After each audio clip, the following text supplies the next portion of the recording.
Hallo meine Lieben, heute im Adventskalender von Mia vom Stickherz waren Heißluftballons drin in mehreren Ebenen und da will ich was damit machen, was ich schon lange mal ausprobieren wollte.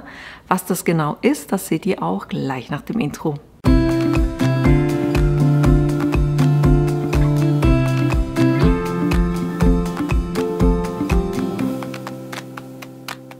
Für das Motiv heute dachte ich mir, ich mache so eine Box mit einem Bilderrahmen von Ikea.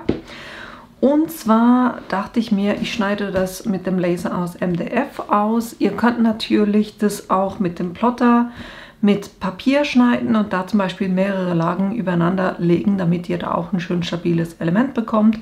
Oder es gibt ja auch die Möglichkeit, zum Beispiel mit dem Cricut Maker dieses dünne Lindenholz zu schneiden. Auch das eine Möglichkeit. Ich werde es wie gesagt mit dem Laser machen und für mich ist die Idee dann hier drinnen den Luftballon zu haben mit dem kleinen Korb. Der Korb ist so aufgebaut, dass ich dann was reinmachen kann da.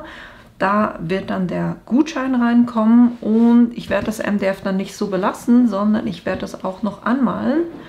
Und ich hatte so ein bisschen die Idee von den Wolken her, ich werde 3 von den Wolken machen, nicht nur die 2, weil designtechnisch ist es immer gut, wenn man ungerade Zahlen hat.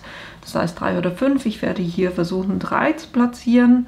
Dann eben den Luftballon und der ist zweilagig und da werde ich mit einem dünkeren, wie nennt man das? Das ist Istanbul Interior, das eine, und das andere ist Cape Town Blue. Mit den beiden Farben werde ich den Ballon anfärben. Genau, und jo, ich würde sagen, damit ich das Design überhaupt machen kann, muss ich natürlich noch wissen, wie viel Platz ich hier überhaupt habe. Gucken wir mal von oben nach unten. Sind das rund 24 cm. Und von der Seite her haben wir hier 19 cm.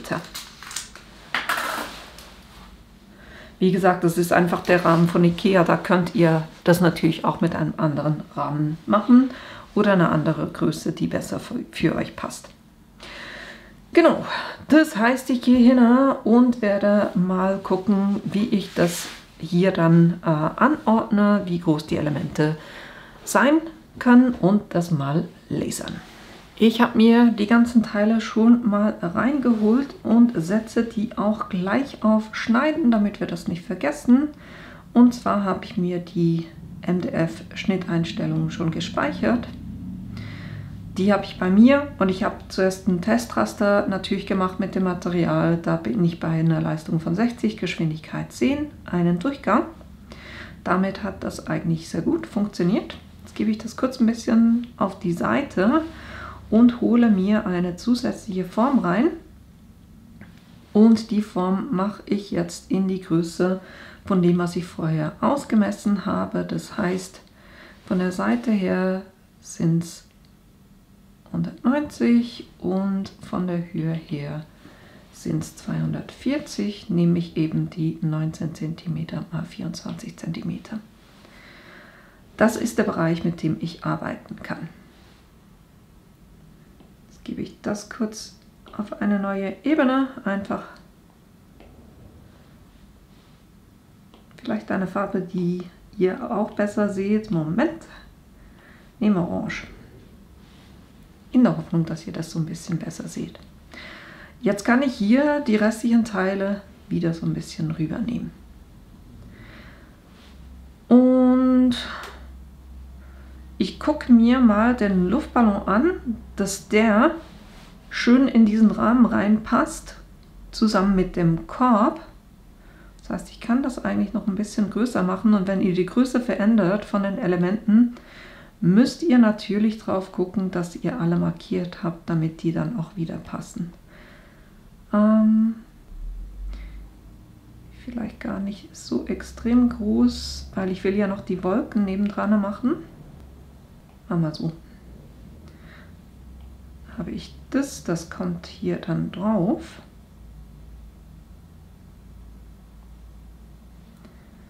Dann habe ich eine Wolke, die kann ich dann hier oben hin machen. Dann habe ich aber eine zweite Wolke. Kann man noch ein bisschen kleiner machen, die hier drüben setzen. Also ich kann das nachher individuell auf dem Rahmen setzen, aber es hilft, wenn man es mal hier hat. Die habe ich kurz dupliziert und was ich hier kurz mache, ist die spiegeln, damit nicht alle Wolken dann gleich aussehen. Die werde ich dann eher so im unteren Bereich, weil der Luftballon soll ja hoch in der Luft schweben, von dem her können die Wolken auch hier unten sein. Die Fähnchen werde ich nicht verwenden, die lösche ich.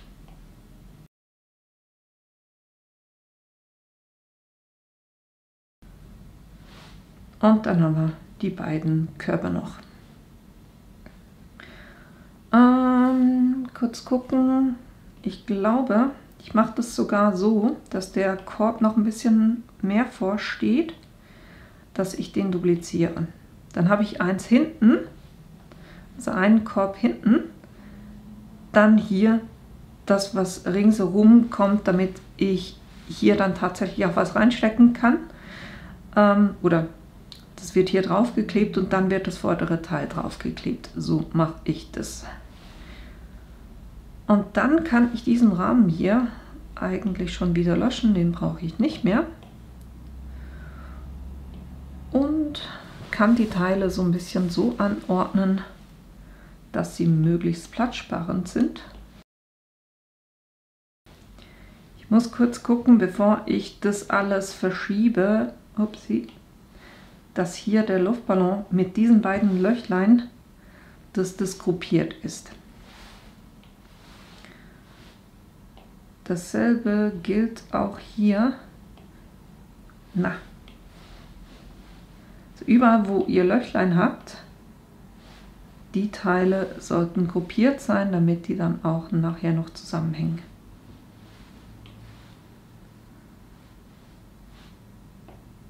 So, jetzt Rahmen nochmal löschen, das hier will ich duplizieren, damit ich das zweimal habe. Genau, und jetzt kann ich das so ein bisschen platzsparend hier drauf platzieren. It's cold outside, but the fire keeps us warm. We can spend the night underneath the mistletoe, and I've gotten you. Denke mal, so ist es nicht schlecht. Dann bin ich hier bei einer Gesamtgröße von 20 cm mal ca. 22 cm. Das passt.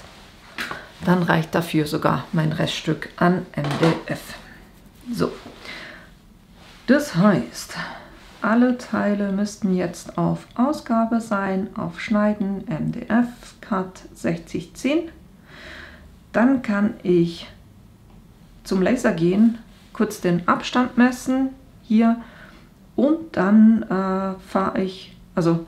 lege ich das Farbenkreuz hier oben in die Ecke vom MDF, platziere dann mein Element hier in der App, da wo das rote Kreuz angezeigt wird, mache kurz einen Rahmen abfahren und dann kann ich das auch schon lasern lassen.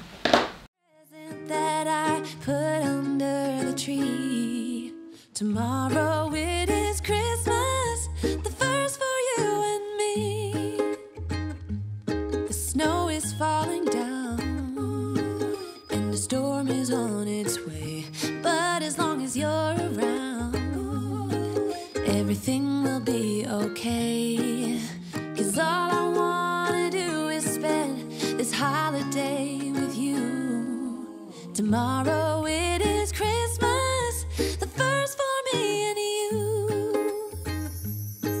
I've longed for this moment to have you for myself in a cabin out of nowhere, just us and no one else. I've decorated everything to be perfect for this week. Tomorrow it is Christmas, the first for you and me. Another year went by, but the difference is this time? Is it ever since July? I've been happy. Das hat alles auch wunderbar funktioniert. Das heißt, ich habe hier den Ballon mit dem Aufsatz drüber, also der zweiten Ebene, die 3 Wolken und dann hier das kleine Element, wo dann dieser Aufsatz drauf kommt oder dazwischen, zwischen die beiden Lagen, was ich da reinkleben kann. Will gerade nicht so wie ich. So. Dann habe ich hier wie quasi einen Leerraum dazwischen, wo ich was reinstecken kann. Hier, dieses Element. Ich werde auch immer wieder gefragt, von wegen, dass sich Rauch entwickelt und dass es anfängt zu riechen. Ich habe den Filter nebendran, ich drehe den bei diesen Sachen voll auf und ich mache auch jeweils die Scheibe nicht gerade sofort auf, nachdem er fertig geschnitten hat, sondern lasse da kurz noch ein bisschen den laufen, damit er die Luft entsprechend abziehen kann. Das ist das eine. Genau. Und ansonsten, ja, es ist halt einfach, es ist Lasern. Das heißt, er brennt das Material, von dem her lässt es sich nicht vermeiden, dass es riecht. Ist halt einfach so. Wenn euch das extrem stört, dann wäre eine Option, den nur draußen zu bedienen. Das könnte man machen. Jo. Oder dann halt eben nicht zu lasern, sondern man kann ja auch mit einer Säge sowas machen. Mit einer Stichsäge, nee, nicht Stichsäge, mit Dekopiermaschine, genau. Ein Dekopiersäge, dass ihr sowas macht, ist auch eine Option. Wie gesagt, für mich gehört es so ein bisschen dazu, dass es halt einfach riecht, weil es verbrennt, ja, oder es brennt sich quasi durch das Material durch, damit ich diese Elemente erhalte. Genau, wie gesagt, ich habe es mit MDF, mit dem Laser gemacht. Ihr könnt genau das auch mit dem Plotter und Papier machen und dann zum Beispiel mehrere Lagen aufeinander kleben, damit ihr auch eine Erhöhung bekommt. Oder das eben zum Beispiel mit dem ganz dünnen Lindenholz machen. Auch eine Option. Sicherheit auch immer ein Thema. Ich bleibe immer daneben stehen, wenn ich lasere und gucke zu, dass da auch nichts passiert und wenn was passiert, dass ich da möglichst schnell reagieren kann. Genau, das dazu und jetzt bereite ich hier kurz alles vor, damit ich das anfärben kann. Wie gesagt, die Wolken werden bei mir in diesem Titanium White, das für die Wolken.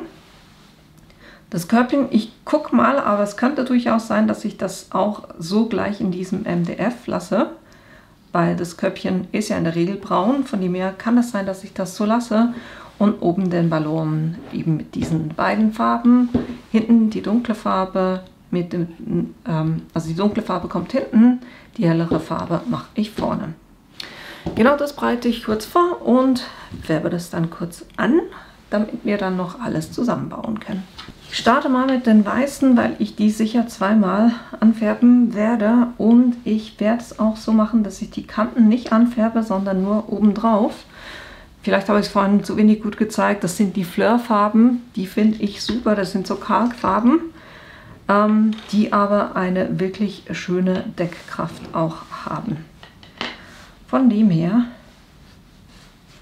geht es jetzt mal darum, eine erste Schicht bei den Wolken zu machen. Happier than I have ever been. It's safe to say that my love for you is true. Tomorrow it is Christmas, the first for me and you. I've longed for this moment to have you for myself in a cabin out in nowhere, just us and no one else. I've decorated everything till we're perfect for this week. Tomorrow it is Christmas, the first for you and me.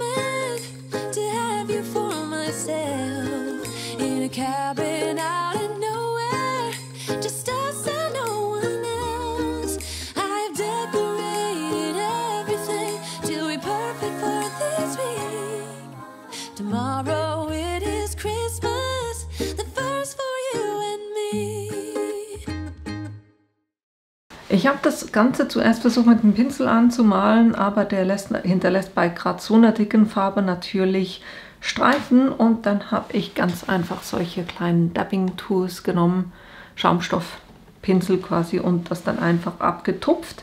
Hat wesentlich besser funktioniert, es gibt dann auch eine coole Struktur rein. Ihr könntet das auch mit einem Roller machen, geht auch, wie auch immer euch das Ergebnis dann am besten gefällt. Und genau, was ich auch gemacht habe, damit das hier auf der Matte klebt, habe ich ganz einfach Painter's Tape, also Malerkrepp genommen, ein Stück abgerissen davon, das zusammengelegt und so kann man das wunderbar hier auch als quasi Klebeband, Doppelklebeband verwenden. Mache ich ganz gerne und das Ganze muss jetzt natürlich noch trocknen, das lassen wir hier auch auf der Seite. Und jetzt haben wir ja noch dieses Teil hier, was wir zusammenkleben müssen. Kurz gucken, dass ich die richtige Orientierung habe.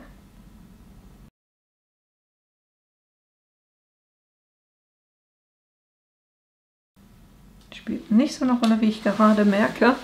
Ich werde das mit dem Ponal Express Lime festkleben und davon habe ich ganz einfach in so einer kleinen Tube abgefüllt, weil ich das so besser portionieren kann. Der klebt zwar immer wieder zu, aber trotzdem ist das wesentlich einfacher mit dem zu arbeiten als mit dem großen. Bauen wir noch eine Pinzette.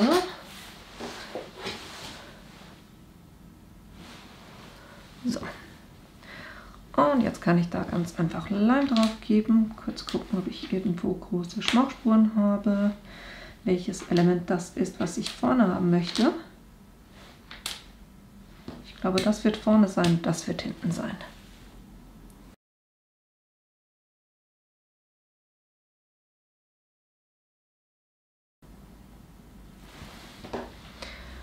So, dann kommt das mal auf die erste Seite drauf.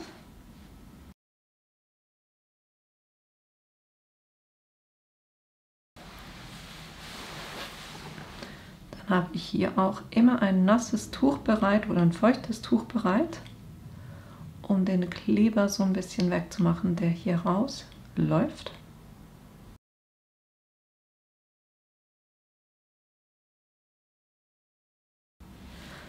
Und dann kann ich auch gleich das zweite Teil schon draufkleben. Hold up, I am on my way, I'm in motion. Let's go to the ocean. Yeah, let's go outside. Klemme ich das hier kurz ein und lasse das so trocknen. So, jetzt sollte alles getrocknet sein. Ich bin so dermaßen gespannt, wie das aussieht. Und zwar kleben wir das hier auf das dunkelgrüne.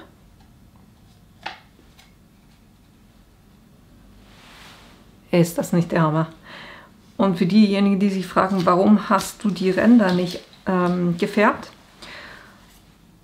Weil das Thema ist, es ist mehr designtechnisch, ist ja, wenn etwas dunkel ist, gibt es quasi die Illusion von Distanz. Das ist wie ein Schattenwerfen quasi. Und dadurch bekommt das hier einen richtig schönen 3D-Effekt.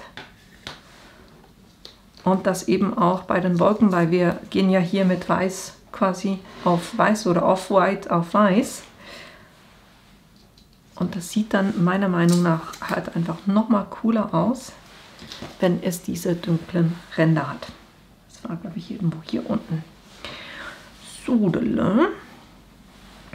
dann kommt das hier quasi so hin. Und das kleine dann hier unten. So in dem Stil. Jetzt muss ich hier zuerst noch das Teil, also das Helle auf das Dunkle draufkleben.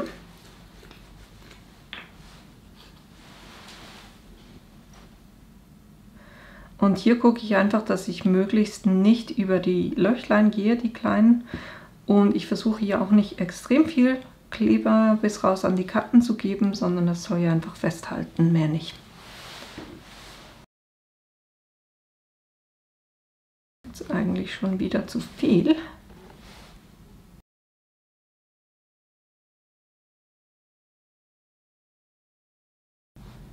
So, ich hoffe, das funktioniert so, dass nichts rausläuft. Und jetzt sollten wir hier natürlich genau arbeiten. Ich muss das kurz zu mir nehmen, damit ich das wirklich passgenau da drauf machen kann und nicht noch groß verschieben muss. We can hang out on the beach without freezing. Yeah, isn't that amazing? In Christmas. Ich würde sagen, das passt. Und dann haben wir ja, also der Korb muss ja irgendwie hier am Ballon dran kleben. Und das Schöne ist jetzt auch, dadurch, dass ich hier 2 Elemente habe und hier 3, kann ich dann auch was reinmachen und das quasi so ein bisschen überhängen lassen. Das wird so wunderbar funktionieren. Jetzt überlege ich kurz, wie ich die Schnur festmache. Ich könnte quasi an beiden Seiten vom Korb einfach so eine Schlaufe stehen lassen. Machen wir das so. We'll be chilling and having a good time. Doesn't matter if the snow is falling or the wind blows and the rain is pouring. It will always be Christmas in my heart. But this year I wanna hang out with my friends and family, making angels in the sand. You and me. Doesn't matter, it is Christmas in my heart.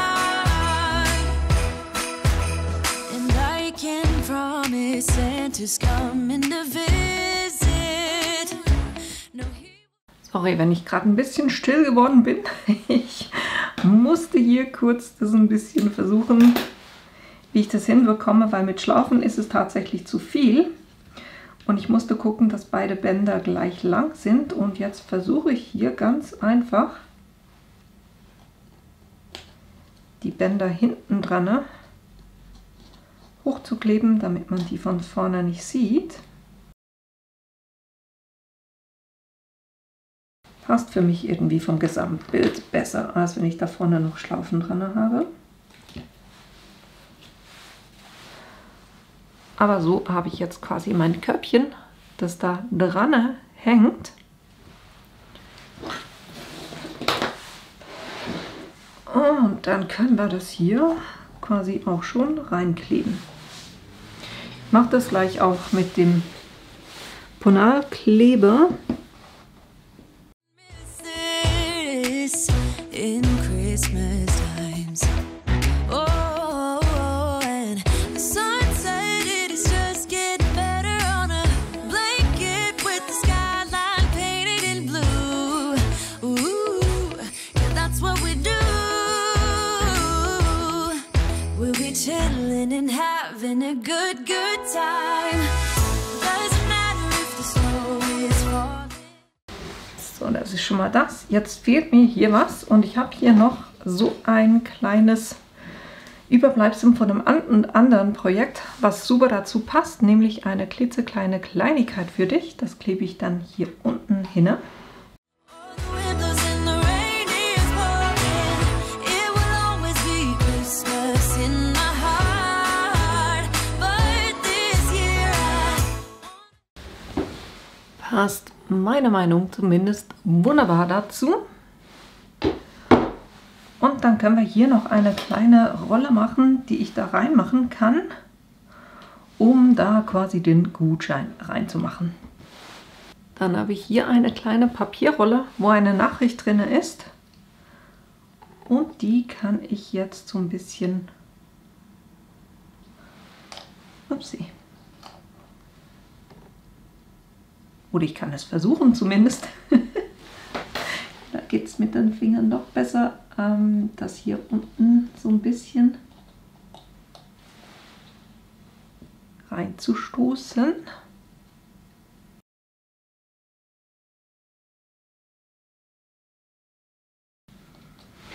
So. Und das ist dann die Nachricht, was der Gutschein genau sein wird. Ich finde es witzig, weil das ganze Bild riesig ist und der Gutschein ist so klein.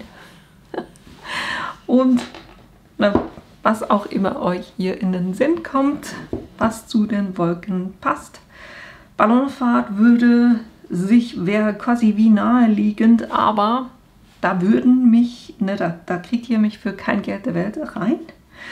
Von dem her wird das nicht mein Gutschein sein. Ich überlege mir da was anderes, was dann passend zu diesem Motiv ist. Aber das war der kleine Ballon vom heutigen Motiv aus dem Adventskalender von Mia vom Stickherz. Wie ihr so eine 3D-Box quasi mit ganz einfachem MDF oder eben mit dem Plotter könntet ihr das auch mit dem dünnen Lindenholz machen, dass ihr dann so eine 3D-Box habt, die man aufstellen kann. Und ich finde es halt einfach, sieht cool aus, weil es eben mehrere Ebenen sind und die Kanten auch dunkel sind.